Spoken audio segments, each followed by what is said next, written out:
Indian premier league 2026 సీజన్లో Chennai super Kings జట్లోనే ఉన్న ఇప్పటి వరకు ఒక్క మ్యాచ్ కూడా ఆడని క్రికెట్ దిగ్గజం senior wicket keeper batter Mahendra Singh Dhoni రిటైర్మెంట్కు సిద్ధమవుతున్నాడా? దీనిపై ఎప్పుడు ప్రకటన చేయాలో కూడా నిర్ణయం చేసుకున్నాడా?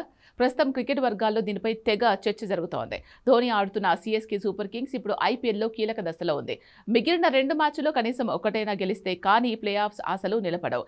ఇలాంటి సమయంలో ధోని రీ-ఎంట్రీ ఇవ్వక తప్పని పరిస్థితి ఉంది. రేపు సన్ రైజర్స్ హైదరాబాద్తో చెన్నై చపాక్ స్టేడియంలో సిఎస్కే మ్యాచ్ ఆడబోతోంది.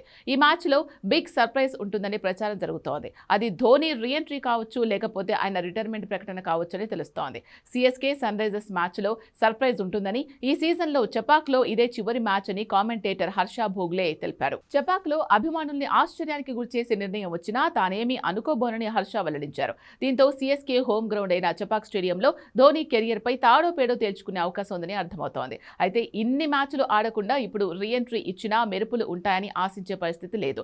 ఇలాంటి పరిస్థితుల్లో ధోని రిటైర్మెంట్ ప్రకటన రావచ్చు అనే సంకేతాలు వెలువడుతున్నాయి.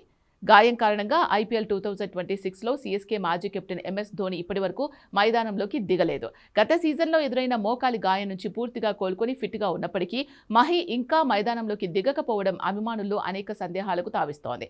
మే 17న లక్నో సూపర్ జైంట్స్తో జరిగిన మ్యాచ్లో ధోని ఆడతారని అభిమానులు ఎంతో ఆశగా ఎదురుచూశారు. కానీ వరుసగా 3 విజయాలతో అప్పటి వరకు ప్లే ఆఫ్స్ రేసులో ఉన్న జట్టు విన్నింగ్ కాంబినేషన్ను మార్చకూడదు అనే ఉద్దేశంతోనే తలా బరిలోకి దిగలేదని తెలుస్తోంది. అయితే ఆ మ్యాచ్లో లక్నో చేతిలో చెన్నై ఘోర పరాజయాన్ని మూటగట్టుకోవడంతో ప్లే ఆఫ్స్ రేసు మరింత సంక్లిష్టంగా మారింది. ఇప్పుడు హర్ష భోగ్లే చేసిన వ్యాఖ్యలు సోషల్ మీడియాలో వైరల్గా మారాయి. ధోని అకస్మాత్తుగా మైదానంలోకి వస్తే అభిమానులకు అది భారీ సర్ప్రైజ్ అవుతుందని అభిమానులు భావిస్తున్నారు. ధోని రిటైర్మెంట్పై ఇప్పటి వరకు అటు సిఎస్కే నుంచి కానీ ఇటు మహి నుంచి కానీ ఎలాంటి అధికారిక ప్రకటన లేదు.